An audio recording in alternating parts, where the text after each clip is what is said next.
Hello, everyone. Good morning, good afternoon. This is Butch Bakani from UN Environment here in Geneva. Welcome to the webinar on the insurance industry's commitment to protect World Heritage Sites. I'm joined here in Geneva by my colleague, Olivia Fabry, and we also have other speakers who are not here in Geneva. They are Chris G, the head of campaigns at WWF in the UK. We have Amandine Favier, who's the head of sustainable finance at WWF Switzerland. And we'll also have Remco van Merm, who's the World Heritage Conservation Officer at the International Union for Conservation of Nature in Gland here in Switzerland. So before we go into the webinar itself, I have my colleague Olivia who will just explain a few of the technicalities of the webinar. Thank you all for joining us today. Just quick logistics. So all participants are muted, but there will be plenty of time for questions and answers throughout the webinar. So do not hesitate to either enter your question or your comment through the chat box. Otherwise, you can virtually raise your hand by clicking on the button Raise Your Hand. And that means that we will see that you've raised your hand and we can, from our side, unmute you and you will be able to participate and contribute directly through your audio system. So those are the two ways. So do not hesitate to raise your hand or enter a question, and we'll make sure that we address them throughout the webinar today. Thank you. Thanks, Olivia. And also, we know that some folks are just joining purely by phone. So welcome to also those people who do not have are not on the webinar system. So this morning, Geneva time, we actually had insightful and quite interactive first webinar with folks in Australia, New Zealand, Japan, other parts of Asia, as well as Africa and some folks in Europe. So this webinar in the afternoon is really more for the Americas, for both North America and Latin America. And again, Europe is quite lucky to be in the middle of the time zone spectrum.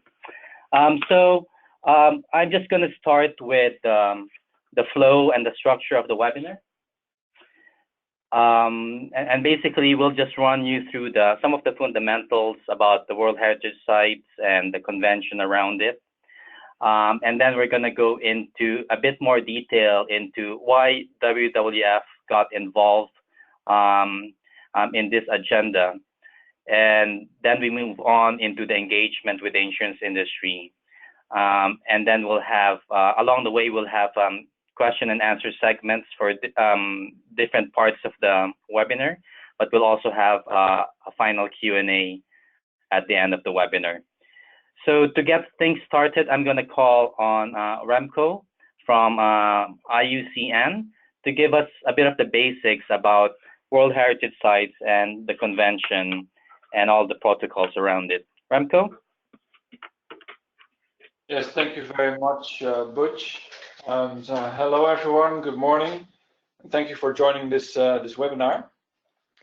World Heritage, I'm sure you have all heard of the convention, as it includes many household names that all of us are familiar with, such as the Galapagos Islands, the Great Barrier Reef, Grand Canyon, and other sites as well, natural as well as cultural. So on the cultural side, we can think of the pyramids of Egypt, but also the Great Wall of China, which are all listed on the World Heritage List and are places that people are familiar with. People may be less familiar with the reasons for the listing of these places, as well as with many other places on the list that aren't as famous as those that I've mentioned. But it is the case for all of these sites, whether or not they are famous among the public, that they are listed for their extraordinary nature, characteristics that they have. In the case of natural sites, this can be natural beauty, geological values, or biological diversity, which makes that these sites stand out from others and are considered to be special in some way. So next slide, please. So the World Heritage Convention is a fairly old convention. It was established in 1972. And what's interesting about this convention is that it links together in one single document the concepts of nature conservation and the preservation of cultural properties. And the way this came about is that both at UNESCO and at IUCN, there were some trains of thought about how to better preserve some of the really outstanding places on the planet. And UNESCO and IUCN got together, joined up in these discussions, and out of these discussions then came the establishment of the World Heritage Convention in 1972.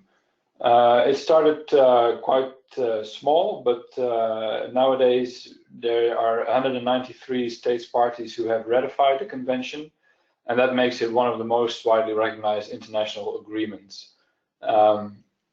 In terms of environmental agreements, the CBD, the Convention for Biological Diversity, has more signatories, but the World Heritage Convention also has the USA. And so it's a very widely recognized convention, a very popular convention, not only among governments but also among the public. So as I said, that the convention, it links together the nature conservation and preservation of cultural properties, and in doing so it also recognizes the way in which people interact with nature, and that there is a fundamental need to preserve the balance between the two. It is actually quite interesting to note as well that among some of the requirements for an inscription of a World Heritage Site, for example, for its exceptional ecological processes, there's a recognition that that no site is completely pristine, and that there will always be some level of human presence or human use of natural areas. But the key is that any use by humans of natural World Heritage Sites needs to be compatible with the primary objective of the conservation of its natural values. And the kind of sites that can be considered for inscription on the World Heritage List are clearly defined by the World Heritage Convention. There are 10 criteria that have to be met. One of the criteria at least has to be met in order for a site to be listed. And of these 10 criteria, 4 relates to natural World Heritage Sites. Next slide, please. So the inscription of World Heritage Sites and these criteria that I mentioned, they're clearly outlined in the operational guidelines for the implementation of the World Heritage Convention. And in addition, these guidelines explain a large number of definitions, the process that has to be followed for sites to be inscribed. As I mentioned, the criteria that these sites have to meet, but in addition also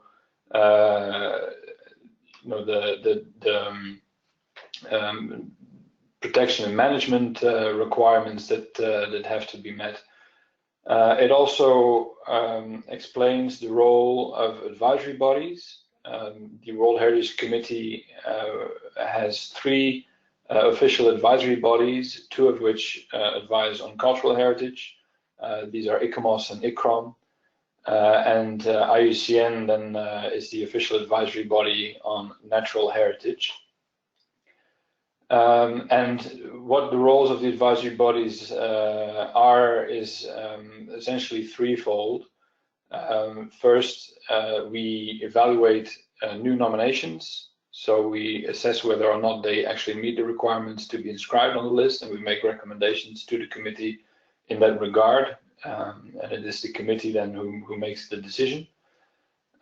We also monitor the state of conservation of sites that have already been included on the World Heritage List. And we also provide some capacity building support to states parties, but other stakeholders as well. The operational guidelines also outline the procedures and requirements that have to be in place if the boundaries of a site are to be modified. It outlines the processes for monitoring the state of conservation of sites, as well as the procedures for listing sites on the list of World Heritage in danger in case of very significant concerns to their conservation. And the procedure for eventual deletion.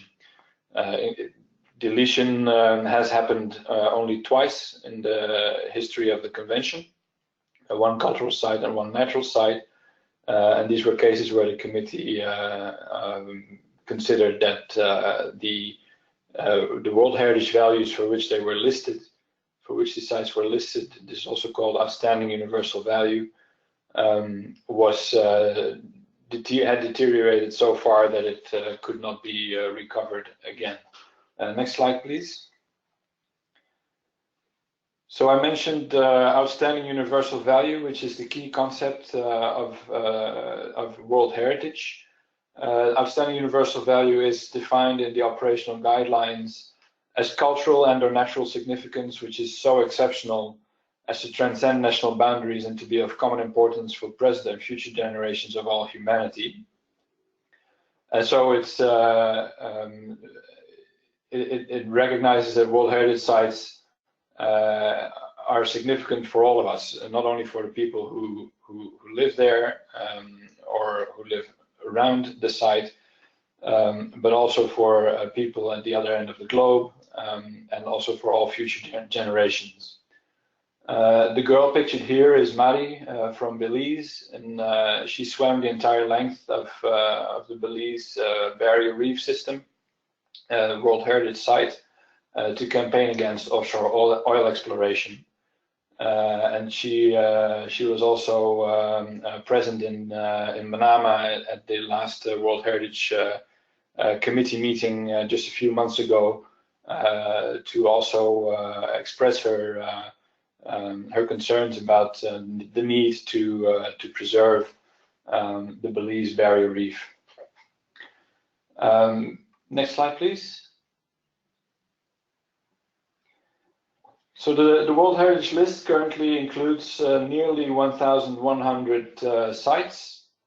The vast majority of these are cultural, but there are 247 sites that are listed for natural values, including 38 that are listed for both natural and cultural values.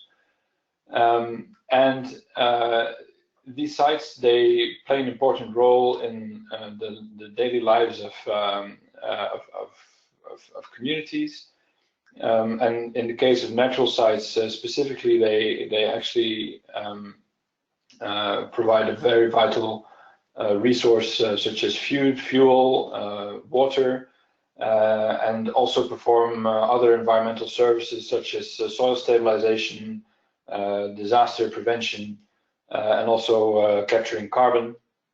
And therefore they contribute significantly to the economies, not only by providing food, but also by providing jobs in tourism, recreation, but also products for the export market. And the importance of these sites is recognized in the Sustainable Development Goals. If we look at the Sustainable Development Goal 11.4, it mentions the need to protect and conserve these natural and cultural heritage. Next slide, please. So World Heritage Sites, we consider are the jewels in the crown of the planet's natural and cultural sites. As I mentioned, there's 247 that have been listed for natural values. While these sites can be very large, they still represent less than 1% of the Earth's surface, but they represent nearly 10% of the surface of protected areas globally. And while these sites are very important and legally protected, a large part of them are facing significant threats from various sources. The IUCN in 2014 for the first time launched what we call the IUCN World Heritage Outlook, which was the first global assessment of all natural World Heritage sites and the likelihood of those sites to be able to conserve the values for which they were listed. And in 2017, we published the first update on this assessment. And this outlook provides a very good overview of the types of threats that these sites face. And WWF has also undertaken some additional research and found that almost half of natural World Heritage sites are threatened by harmful industrial activities, including exploration for oil and gas, and also mining, so the extractive industry, illegal logging, overfishing, and unsustainable use of water, but also large-scale infrastructure projects such as dams and linear infrastructure, as well as megaports. Next slide, please. So we've established that these sites are threatened by a range of development projects. What we want to be very clear on is that World Heritage designation doesn't mean that development cannot take place, but it does mean that development taking place in or near World Heritage sites should be sustainable and compatible with the conservation of their outstanding universal value. And the World Heritage Committee in 2015 also adopted a policy on sustainable development, which outlines these principles as well. And so this webinar today is an initiative of UN Environment and WWF, and I was asked to join to give you an introduction on World Heritage, and I'm happy to answer any questions that you may have in that regard.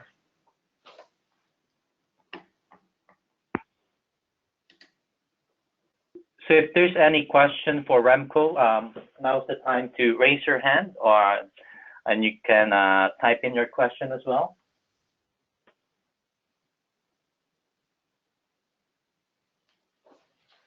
Okay, thank you so much, Remco, for that, for setting the table for us today on the fundamentals of World Heritage. Much appreciated. We'll carry on with the next phase of the webinar, which Chris G from WWF UK will share with us on why WWF got involved. Chris? Good afternoon, everyone. Hello from London. Thank you very much for joining and your interest in how insurance can better protect our World Heritage sites around the world. I'm going to start with where we started our journey on World Heritage, which was in Virunga National Park in the Democratic Republic of the Congo, home to some of the world's last mountain gorillas. We've found a UK oil company, SOCO, looking to explore for oil within Virunga National Park, threatening the species and threatening the livelihoods of the people who rely on the park. Our private interactions with them didn't result in them seeing the need to pull out. And so we had to launch a global public campaign to protect the park. There's also obviously many other NGOs, including those who manage the park, who also campaigning on this issue.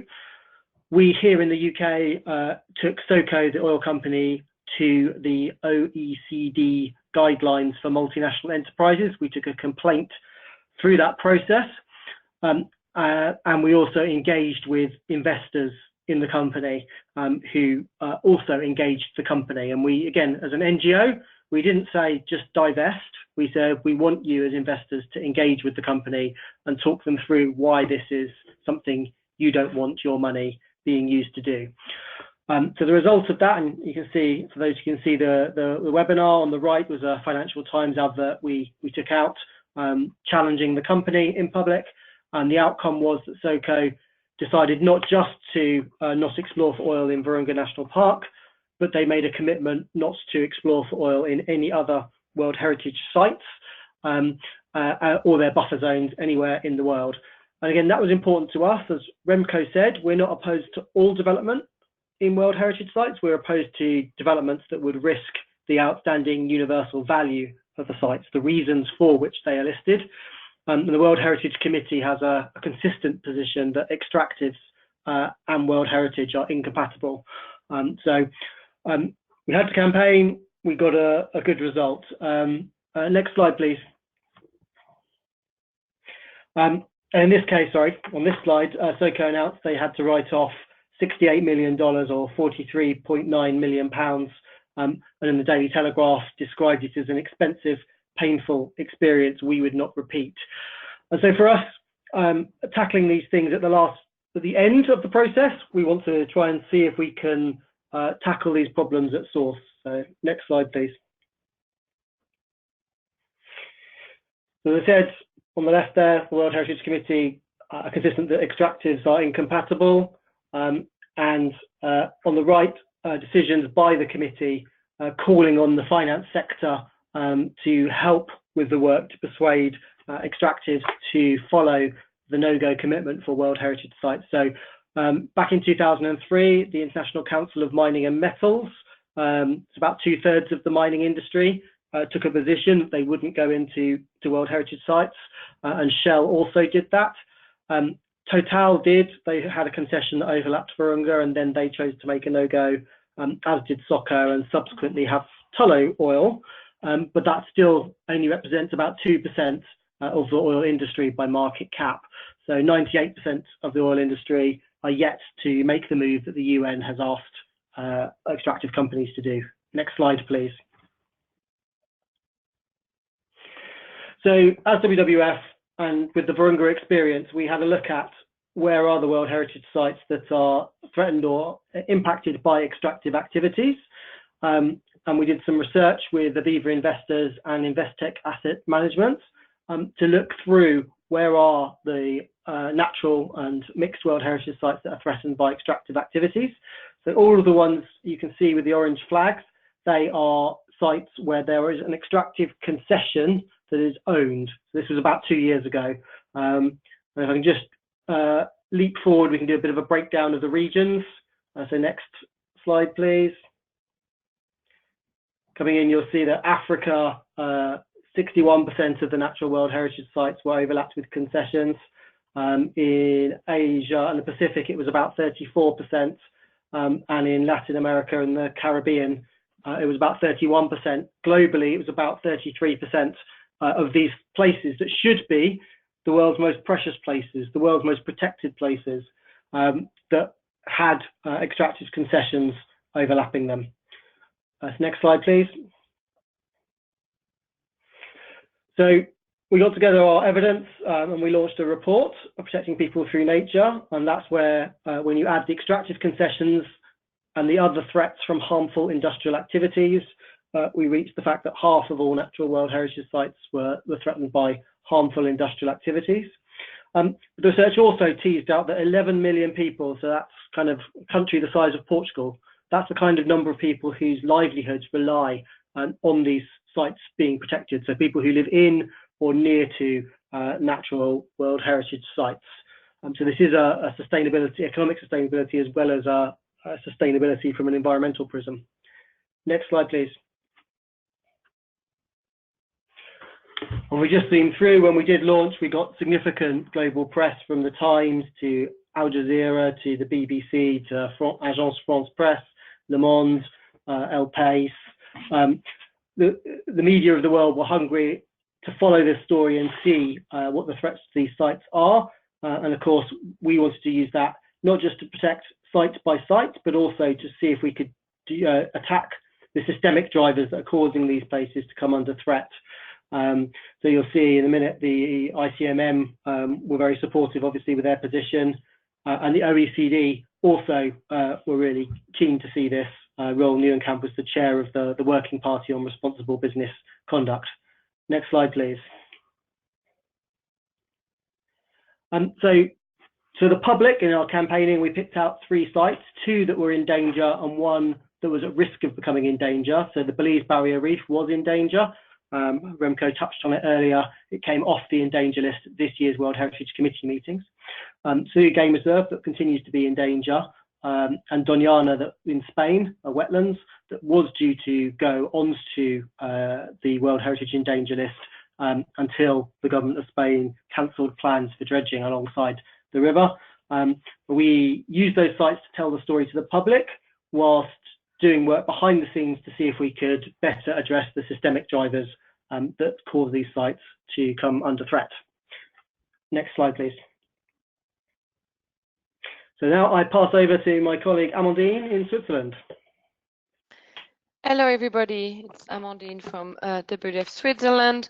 I'm just going to start with giving you an example of a case study from a company having activity in a World Heritage site, to give a bit more substance and concreteness to what we're actually discussing. So the case study is about Grupo Mexico. They are the 4th largest copper producer in the world. They are also mining other metals, silver, zinc, gold, and lead. They also engage in different infrastructure activities, and they are currently listed on the Mexico Stock Exchange. And they are having operating activity in 2 World Heritage sites. The first one is the Doñana National Park in Spain. For the one who don't know, it's a very large wetland area, very rich and very iconic natural park in Spain, with a lot of birds and different endangered species being in this national park. And in the 90s, there were a mines called Los Frailes mine, who basically the dam holding the mine bursted, and a lot of acid and toxic substance were poured down the Guadiana River. More than 25,000 kilos of fish, dead fish, were collected. A lot of birds died, and around 2 billion gallons of contaminated and acid water was bursted in the river that was going through the World Heritage site. Recently, or in 2015, the government has decided to reopen the mine after several, over 10 years of being closed, and this has been awarded to Grupo Mexico, which is planning to get into exploitation again phase of the mine by 2020. And so this case just gives you a good example of an activity which is actually outside a World Heritage site, on what we call the border of a World Heritage site, which really had in the past really put the site in danger and has led to one of the major ecological catastrophes in Spain and in Europe. And it's currently being put back into exploitation phase. The Grupo Mexico also have activity in the Monarch Butterfly Biosphere Reserve in Mexico, which is also a World heritage site since 2008, and it's in Mexico is a really iconic national park, the butterfly monarch. The monarch butterfly being an iconic species for Mexico, and they are planning to, or they have a concession within the World Heritage Site, and plan to reopen and open the concession activity in the next few years. Sorry. So we are in this. It's like this is a example of a company really having a current active activity within. At the border of a site and within a World Heritage Site. Next slide, please. Another example is the Selous Game Reserve. It's an example of one in danger World Heritage Site, which is a large natural park in Tanzania. World Heritage Site since 1982, so it's rather like an old site and very iconic site actually in Africa. It has one of the most significant concentration of African elephant, black rhinos, and cheetah and giraffe in the world. Very, very rich biodiversity in the park. It covers an area which is larger than Denmark, and it's one of the few remaining examples in Africa of a relatively uninhabited and undamaged natural area. However, as you can see on this slide is an example, and it's an extract from a tool we have developed to own the WWF intelligence tool called SITE that we use to know exactly what kind of industrial activity is happening where in the world. And here you can see that the spatial analysis that you see, you can really see that the site is getting more and more eaten, let's say, or by industrial activities. And there is in green, what you can see is the World Heritage Site at the border of the site.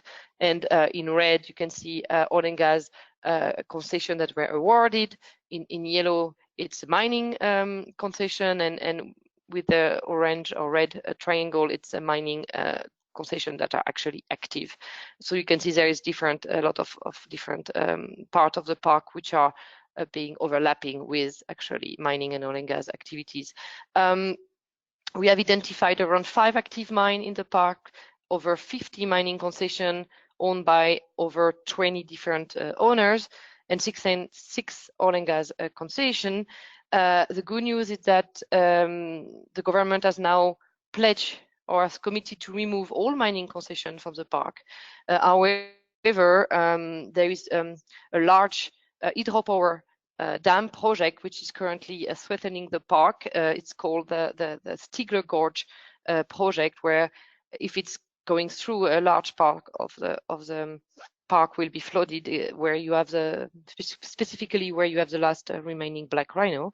And this is a reason why in the last World Heritage Site Committee, they proposed, or they added the dam to the reason why this site is listed as in danger. So this is also a concrete example of one picture site, and you can see what kind of activities are currently putting the universal value of this site in danger. Next slide, please. So yeah, and as you could, I mean, as a summary of those two case study, let's say, and also what we learned over the last 3 years working on the thematic of World Heritage Site, is that we have learned that for us there is 3 main factors that contribute to enabling threat to a World Heritage Site and other protected areas. The first one is that governments who have signed the convention and has committed to protect those sites are actually inviting industrial company into this area, breaching in a way the commitment they've been signed. Companies that are either not concerned or ignorant actually about the protected status of the site they're going in, and financial institutions often unwittingly finding themselves lending, insuring, or investing in projects that are not environmentally sound. And that are the 3 main threats we have identified. Thank you. And then I'm just going to say a few words about the journey we've been doing over the last now 3 years, working on working with the industry and the financial industry on World Heritage Site. So we started like Chris already mentioned, and we started with this campaign we've been doing on Soko and this particular site, which was a Virunga National Park, and we ended up in Total and Soko at not only getting outside the park, but also adopting some no-go commitment. We also had success or with Tullow Oil. We also committed to no more having activity in World Heritage Site. And then we worked a lot over the last 2 years. We started working also with investors. We have published a report called Safeguarding Outstanding Natural Value together with Aviva and Investec, and where we try to identify really the different threat for World Heritage Site and what could investor collectively do, and as investor by engaging with extractive company. Since then, the Church of England, for instance, have recently been adopting some no-go commitment on World Heritage Site. We also worked over the last 2 years with banks. We have worked with a group of 10 global banks on trying to find together solutions. So for identifying what could be a best practice policy on World Heritage Site and how this policy could be implemented within the banking activity of banks. And we have published this report last June, in June 2017, how banks can safeguard our World Heritage, where we really try to give guidance to the banking industry on how they can have a best-in-class policy and strong policy, and how this policy could be implemented, and the challenge, and how to overcome those challenges. After the report was published, we saw some move within the industry. We had 2 banks, Standard Chartered and Barclays, who had adopted new and more stringent policy on World Heritage Site. We have 2 other Southeast Asia banks who also have adopted new policy on World Heritage Site. And we've been engaging with around 19 banks bilaterally discussing their policy. And the last, not the end of the journey, but the next step of the journey is for us working now with the insurance industry. And we're really, really pleased to be also starting to engage insurance on this new agenda that we have not really engaged insurance sector before. So we just start now over the last year, and we're very excited to be working with the PSI on this agenda, this very important agenda to move forward insurance industry action on this agenda, and having the opportunity to work with a collective agenda. Yeah, thank you. Next slide is a question.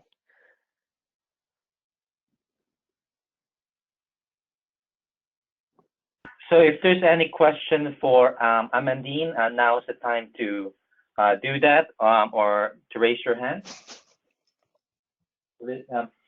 So I think it's good so far. So we'll just continue with our webinar.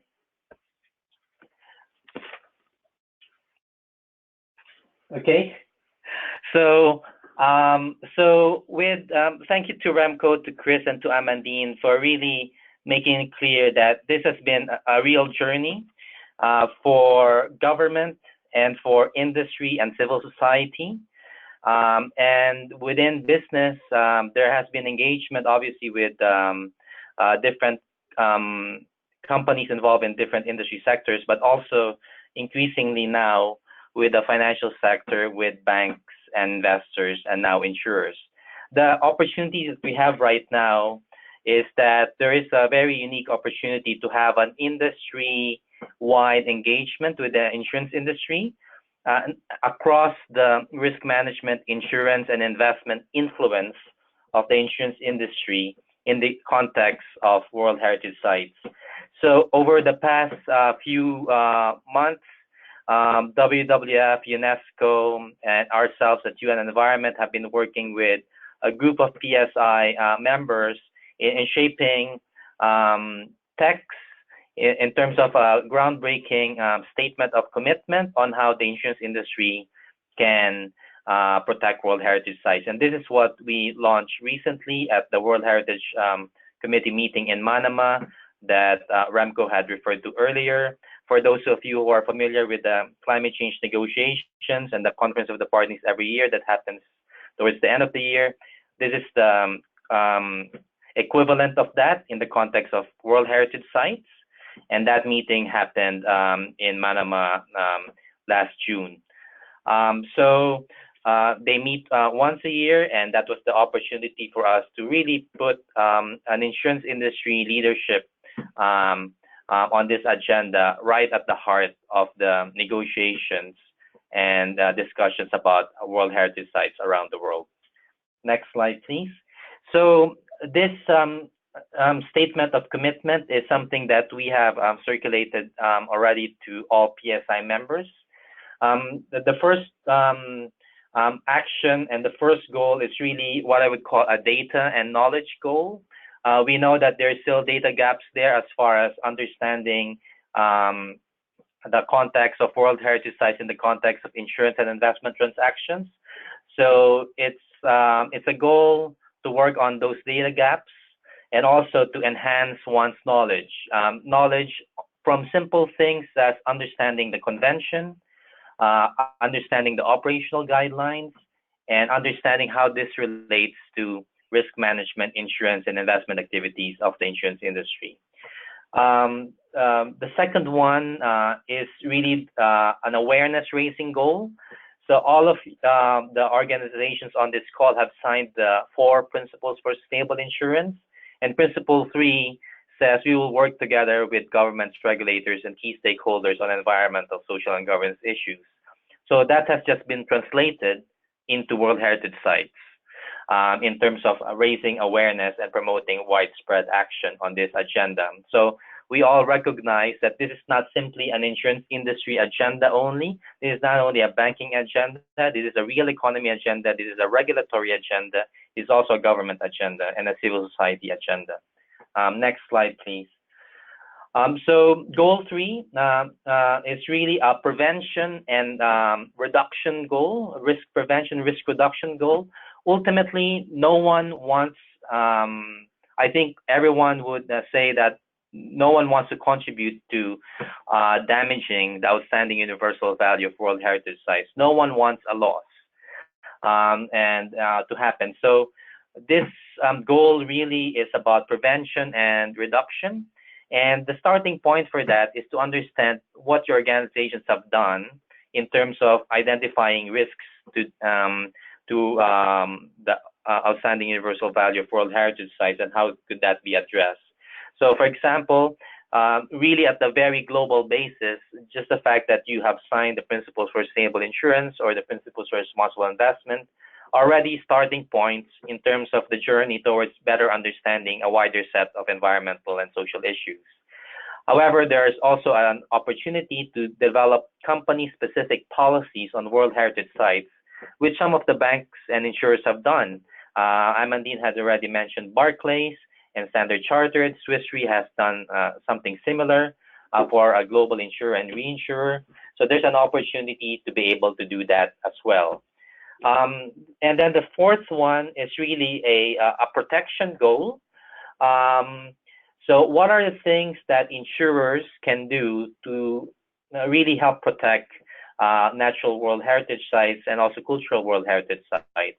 And this could span the risk analytics expertise of the insurance industry, how you use your risk modeling, whether catastrophe risk modeling includes the exposure, vulnerability, and hazards to which natural World Heritage Sites, for example, are exposed to, and what would be the environmental, social implications if these are damaged. At the same time, insurance products themselves could be a source of innovation. Earlier in the morning webinar, there was someone had put forward the agenda on the table whether industrial companies who are operating near World Heritage Sites should secure environmental impairment liability insurance cover, for example, and whether that would be something beneficial or something that could be an opportunity for the insurance industry. And those types of things haven't really been explored yet. And this is one of the ideas on why we're looking at the various insurance industry specific agenda on not only what are the ways to avoid doing harm, but also look at innovation that could look at new opportunities to protect World Heritage sites. Another innovation is the fact that insurance companies are now innovating for insurance solutions for natural ecosystems like coral reefs. And I've personally also heard about an idea to look into insuring mangroves, for example.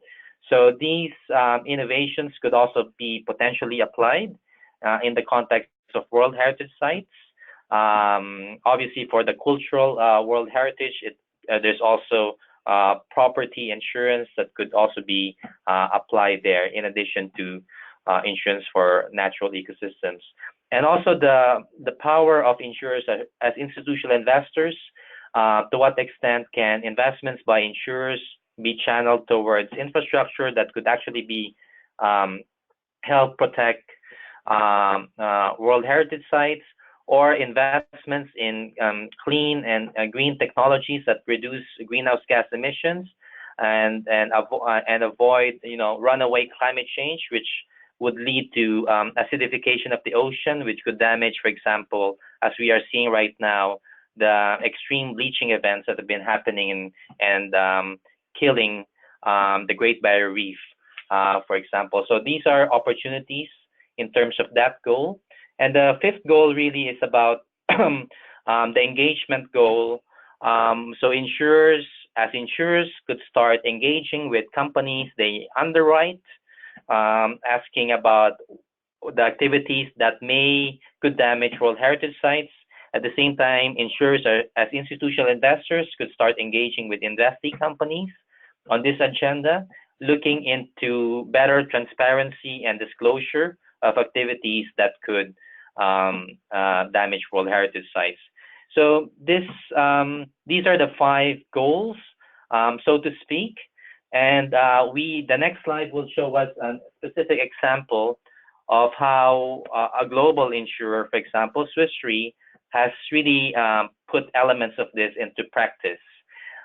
Swiss Re has, for a number of years right now, has made it public their sustainability risk framework, which they apply to their insurance and investment transactions. The foundation of this framework are really policies that support human rights and environmental protection. Swiss Re, beyond umbrella policies, has gone deeper into specific guidelines into certain industries where they believe there's a lot of sensitive business transactions that could involve environmental and social issues. Next slide, please. So an example, if you look at the Swiss Re's framework, is the fact that they have a position on dams. And while dams could actually benefit us in terms of reducing carbon dependency and enhancing renewable energy, there's also a conscious effort on understanding that they could also lead to environmental and social issues like working conditions and relocation of people and environmental damage. And they have specifically cited there, for example, heritage sites that have been designated by UNESCO. Next slide, please. Another example that Swiss Re had mentioned are mining operations. They've made it also very clear that they won't support activities that violate human rights, that would include child labor, but also specifically mines in UNESCO World Heritage sites or protected areas, which is even wider than World Heritage sites. They also have a view that companies involved in sustainability initiatives like the International Council on Mining and Metals that Chris had mentioned earlier is something that they look at favorably as positive action in terms of assessing risk. So if we go into the next slide, we can also see that Swiss Re has developed a referral process internally on how they're implementing this risk framework. So personally, as I've seen myself, if you go to Brazil and talk to the Swiss Re underwriters there or investment managers there, they're conscious and they're aware of this risk framework. If you go to Swiss Re America, in the US, they are also looking at this framework and making sure that this is something that they are able to apply across risks that they believe fall under the purview of their risk framework. Swiss Re also has had some figures internally that they've shown in terms of what are the cases most often referred to them by underwriters and investment managers. And a lot of them have really been focused on the extractive industries, mining, oil and gas, infrastructure, dams, etc., which really highlights what our colleagues from IUCN and WWF had raised earlier in terms of the threats to the jewels in the crown. If we move on to the next slide. So within the wider PSI Global Strategy and Work Program, this agenda of protecting World Heritage Sites is really embedded in other core activities of the PSI. So we have informed you right now, we've just finished a global survey on how environmental, social, and governance issues are being considered into non-life insurance underwriting. And one of the specific questions there are impacts on heritage sites. At the same time, it's also cross-cutting because you've also asked questions about environmental pollution, human rights and child labor, forced resettlement, and these are cross-cutting environmental, social issues and governance issues like corruption, for example, that have also been asked. So we already know that by end of February next year, we will be at that Allianz in Munich, where we will launch that global guidance on ESG and underwriting. And we believe initiatives like this on very key sustainability topics, whether it's on carbon, on heritage sites, on tobacco, on illegal fishing, are things that would actually reinforce the PSI agenda across sustainable insurance. The next slide, please. And it's not simply about the inward-facing initiatives of, changing underwriting practice and enhancing it. It's also outward-facing initiatives where we have global goals and the Sustainable Development Goals that many businesses and financial institutions and insurers are referring as part of their global strategy. And the PSI has shown leadership again in contextualizing how a specific goal, for example, on cities where the cultural and natural heritage is also part of the agenda could be translated into risk management, insurance, and investment goals. We launched these goals at the World Congress of Cities by ICLEI in Montreal last June, and we have gotten a lot of positive feedback on this agenda and how we can help implement this together with mayors and local governments around the world. The next slide will show you why the topic of the webinar today is relevant. So if you look at goal 4 of these insurance industry development goals for cities, it basically captures the 5 goals that I've just explained to you, which is in the statement of commitment under the World Heritage Sites agenda of the PSI. So it's directly linked to both underwriting practice, to the agenda of resilient and sustainable cities as well. Next slide, please. So what does signing mean?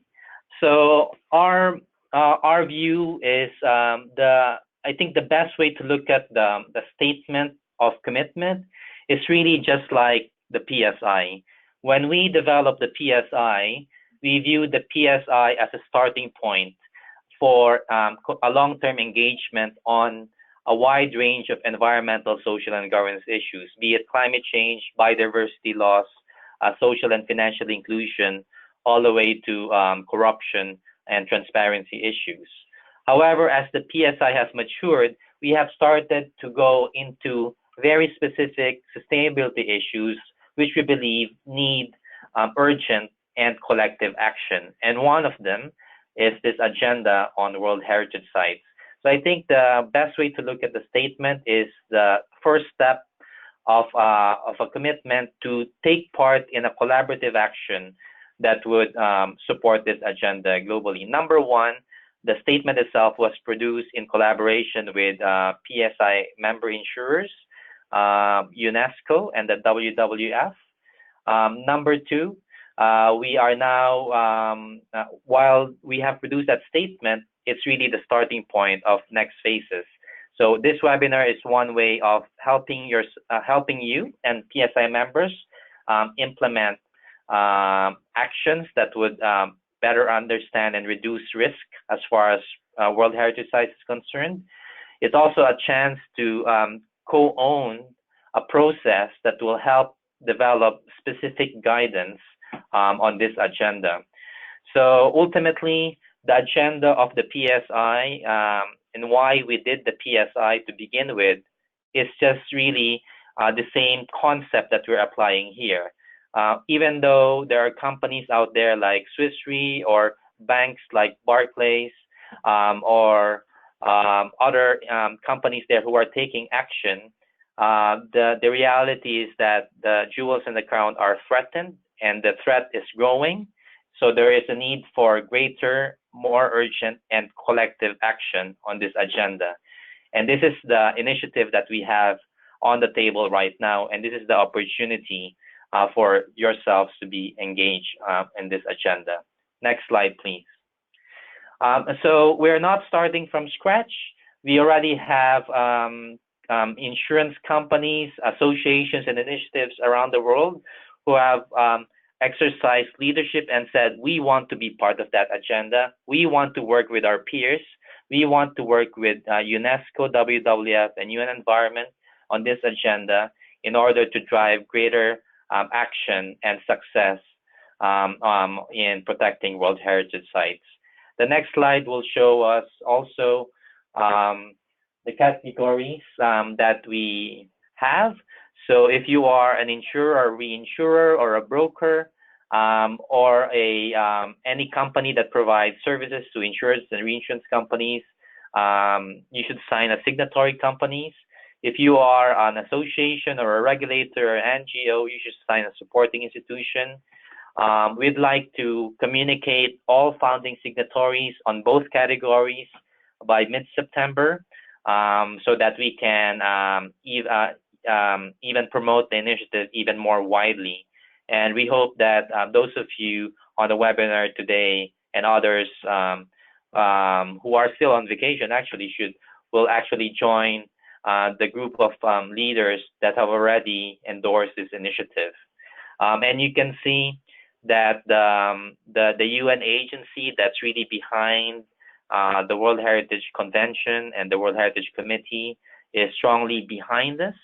So I think it's a very strong endorsement from UNESCO that they are happy to work with insurers and WWF and UN Environment in making sure that we can protect these sites. Next slide, please. So this is really, we're just really starting the journey, even though we have produced that statement of commitment, even though we've tried to understand what are the things that other financial institutions and insurers are trying to do. We are really just starting the journey. So we are also learning as we are going along. And this is the reason why we value your engagement through these webinars. We will also be having events and tying this agenda to big PSI events, potentially tying it to the Allianz event in Munich in end of February, potentially tying it to a PSI event on the Insurance Industry Development Goals for Cities that we're hoping to also do sometime in spring next year, given the relationship of heritage sites with the Insurance Industry Development Goals for Cities. And then the idea is that from a statement of commitment saying, yes, let's do this, let's work together, how can we then develop really good guidance that's fit for purpose for the insurance industry as far as World Heritage Sites and even potentially protect the wider agenda of protected areas in the context of risk management, insurance, and investment. The other agenda is that can we explore environmental risk management tools that insurance underwriters and investment managers can use in order to better understand and assess potential risk to World Heritage Sites. Again, this is a nascent agenda. There have been tools out there that have been developed for business. For example, the Integrated Biodiversity Assessment tool. And WWF has developed its own tool called SITE that's internal. But these have not yet been tailored, or an application for insurance and investment activities is still not yet there. And potentially these are tools that insurers can use. And hopefully we can also help develop an agenda for such tools. And finally, we made a really good impact at the World Heritage Committee in Manama this year.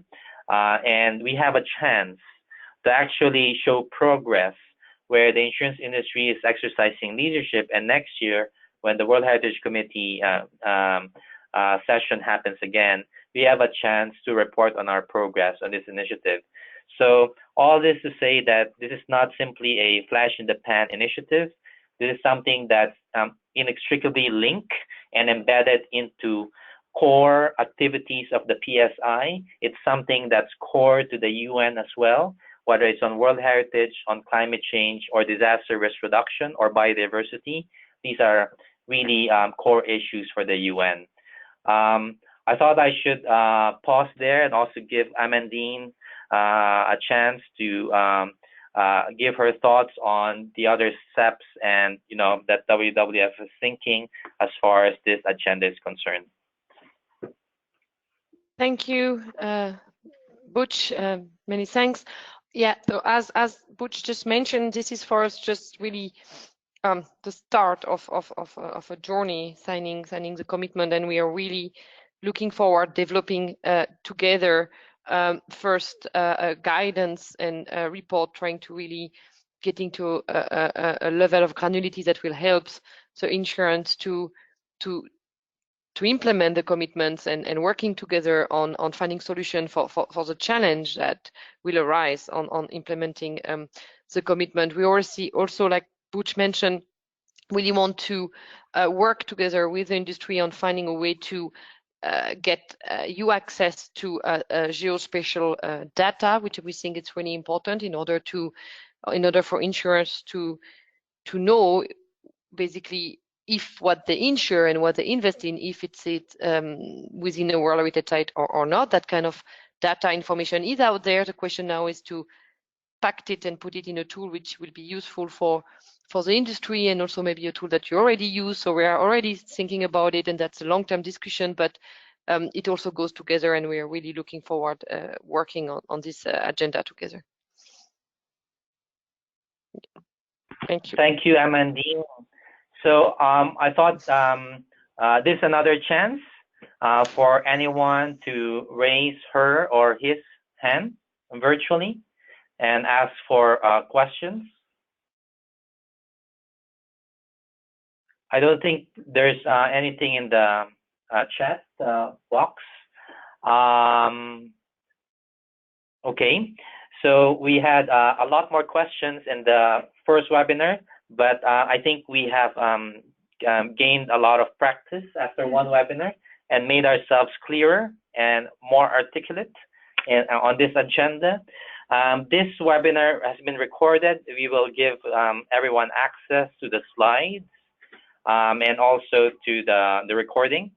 And I thought I should also just, since we've done it quite efficiently, I thought I should just run past, again, Remco, Chris, and Amandine for final thoughts before I close the webinar. Remco, would you like to share a few final thoughts from an IUCN perspective?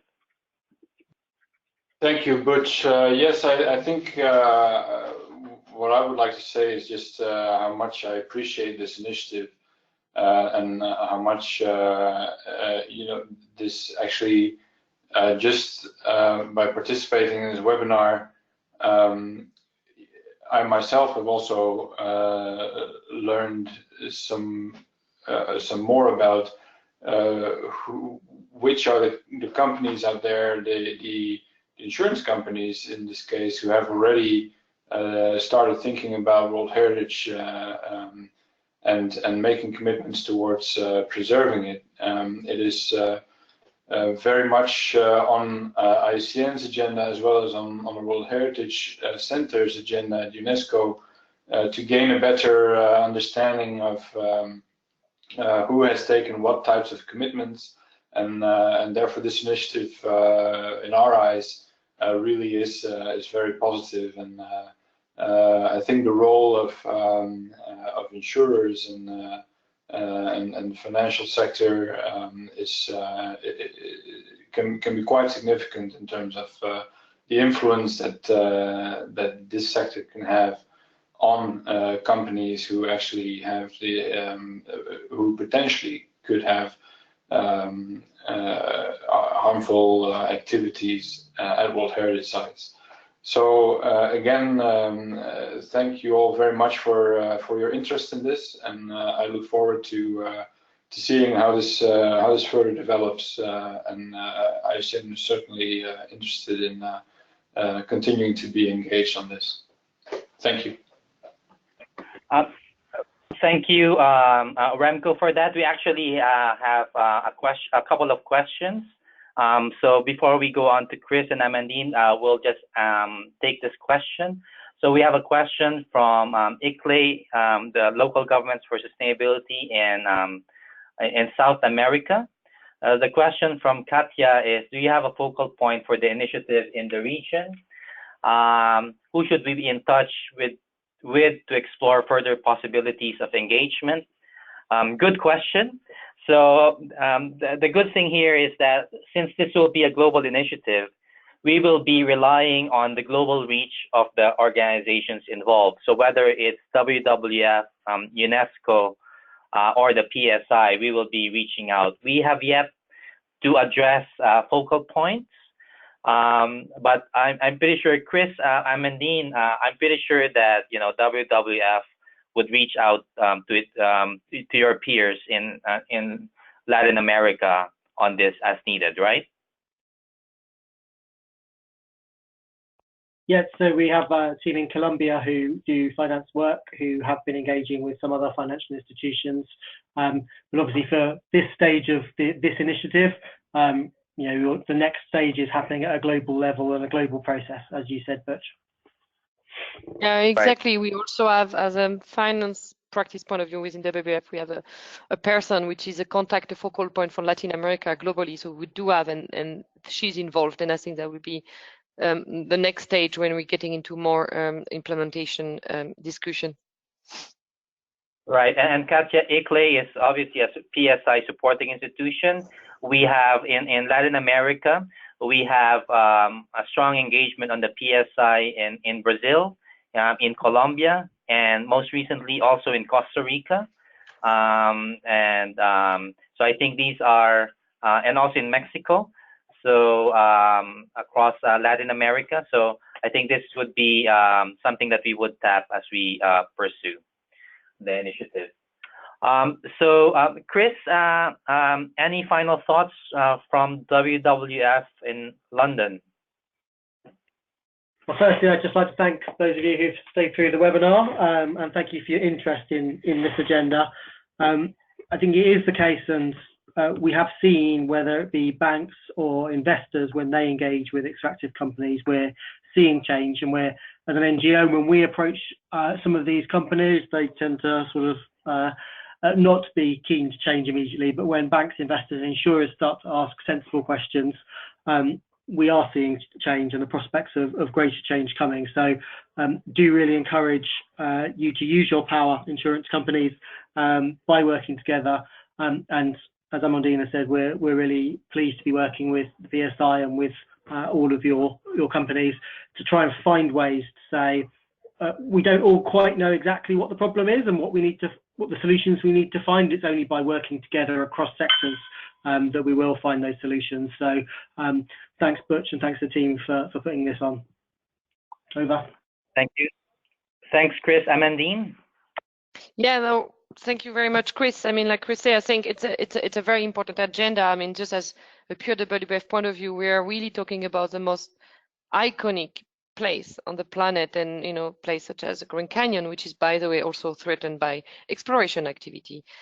So it's for me now really an important agenda, and for future generation. I don't know if you have parents on the line, but that's something that is really keen to my heart, and just a very personal comment that I really think we need to work toward ensuring that the site also will be there for future generation, and the insurance industry in this discussion has a very important power. I mean, usually I do believe that, or like most of the time, a project is not getting even financed before it's getting insured. So there is quite a powerful power coming from the insurance industry, a big responsibility, and that's why we're really excited to be working with the PSI, to be working with a collective industry agenda on this topic, which I think is really key to move the topic forward. And we really hope that more insurance and that will sign the commitment in September. Right. Thank you, Amandine. And just from UN Environment here, I think if you are new to the topic, there is really a lot to better understand, and this is really an agenda that's really emerging. However, the agenda is both present and urgent and very pressing, and this is why we took the opportunity. The PSI took the opportunity to seize on how we can engage and understand how insurers can support this agenda. The bottom line also is that these are really, if you look at the overall scheme of things, these are really the most important things in terms of our World Heritage that really count. And the term, that the description describing as priceless and irreplaceable is something that shouldn't be taken lightly, and something that we hope we can be part of in terms of the solution. If you look at companies like Swiss Re out there, I can tell you that Swiss Re's guidelines and policy did not happen overnight. That took a whole engagement internally for Swiss Re to develop their policy and guidelines across sustainability issues, including World Heritage sites, over a number of years. And we're not telling everyone that you should be like that from day one. What we're saying is that in order to achieve greater progress, we would like as many insurers as possible to make an explicit commitment to be part of the solution by working together with others. And that's a basic premise behind the statement. We believe in strength in numbers, and I think we think increasingly that the insurance industry, as with the wider financial community, has a key role to play. Amandine had really articulated on the webinar the 3 key lessons for WWF. It's not simply financial institutions, it's governments having a clear responsibility, it's companies, particularly in the extractives industry, which are part of the agenda, but financial institutions often unwittingly find themselves also realizing that they are actually part of this agenda as well. So I think being enlightened is part of this journey, and we have now a great opportunity for insurers around the world to be part of the solution. Thanks so much. Thank you. Thank you, everybody. Don't forget to sign.